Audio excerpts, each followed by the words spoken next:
তোমার যদি মনে হতে পারে দাদা এটা লোক ধরা কাজ, আমার লোককে বলতে ভালো লাগে না, তুই পৃথিবীর প্রতিটা জায়গায় তোমাকে লোক ধরতে হবে। তুই মোবাইল বিক্রি করবে কাকে? লোককে। কাকে বিক্রি করবে? লোক। এই হাওড়া থেকে বাস ধরে যায়, যেখানে যেখানে যায়, ওরা লোক ধরে কি ধরে না? বাসটা, ট্রেন, কলেজগুলো হ্যাক দিচ্ছে, লোকই ধরছে, সবাই লোক ধরে। আমাদের একটাই প্রশ্ন, আমরা এখানে লোক যে লোক ধরছি, করছি কি? উদ্দেশ্যটা কি? ইন্টেনশনটা কি?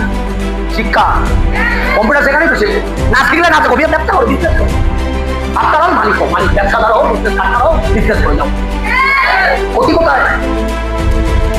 তুমি 10 জনকে ব্যবসা করার কথা বলছো, অসুবিধা আছে এতে? যার প্রবলেম করবে না, তার প্রবলেম নেই, করবে। রিকোয়েস্টিং এর কোনো গল্প নেই, করতেই হবে। পাহাড়টা ধরার কোনো চিন্তা নেই, করলে করো, নাহলে ছাড়ো। সবাই করবে না। তুমি 10 জনকে ইনভাইটিং করবে, 10 জন করবে না। আপনি 20 জনকে প্ল্যান দেবে, 20 জন করবে না। 20 জনের ফলো আপ হবে, 20 জন করবে না। নিয়ম। আইফোন যতই ভালো সবাইকে দে, স্যামসাং যতই ভালো সবাইকে দে, শাহরুখ খান যতই বড় একটা হোক সবাইকে শাহরুখ খানের ফ্যান না। কেউ আবার আমির খানের ফ্যান, কেউ আবার রণবীর সিং এর ফ্যান।